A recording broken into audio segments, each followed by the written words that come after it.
First quote that I want to give you guys. This is a quote, I don't know if you can read that, but it's from Dr. Daniel J. Levitin, who is a neuroscientist with a focus on the brain. So he's a brain surgeon and brain neuroscientist. And he's also a best-selling author. I had the pleasure of seeing his keynote at one of the events that I attended.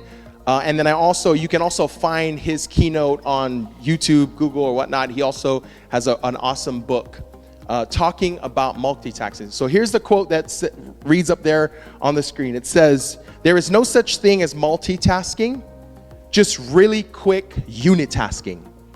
Now, right there, I think I just proved that wrong, because as I was reading that, I was also hearing like 5 people in the audience going, "That's a lie. I can multitask." So I was hearing that, but I was saying that. No, I'm just kidding.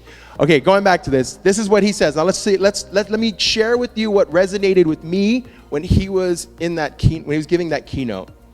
He says, these are all his quotes, by the way, and you can find these on YouTube.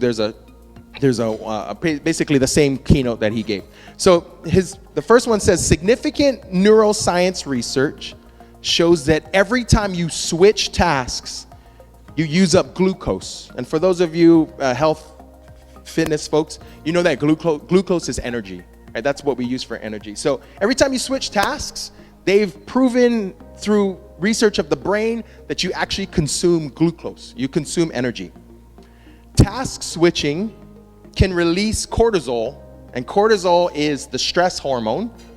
So task switching can release cortisol, and it can make you feel like your head has been in the salad spinner. So if you've been moving between tasks and trying to manage a whole bunch of tasks, and at the end of the day, you just feel like you can't move, you're just so exhausted, that may be why. Task switching results in an effective IQ drop of 10 points. And he says this, not me, okay? He says it's like smoking a joint. I don't know what smoking a joint feels like. I don't do that. My wife knows this. I don't do that. I don't hate on people who do. I just don't do that myself. So I don't want to get into that discussion. But he says it's an effective IQ drop of 10 points. Right? That's pretty funny. Yeah. That woke you guys up. Right on. The last one he says is, you're not saving time. You're actually wasting time.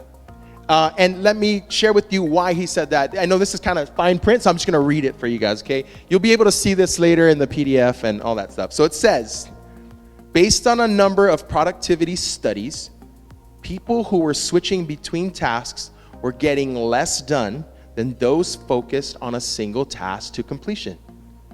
So they did all of that. And you could probably, the best thing to do here is, if you have children, do this test on your children. Give them chores to do and let them run between vacuuming the living room, washing the dishes. Have them run and time them, and then the next time they have to do it, time them doing it one by one and see what happens.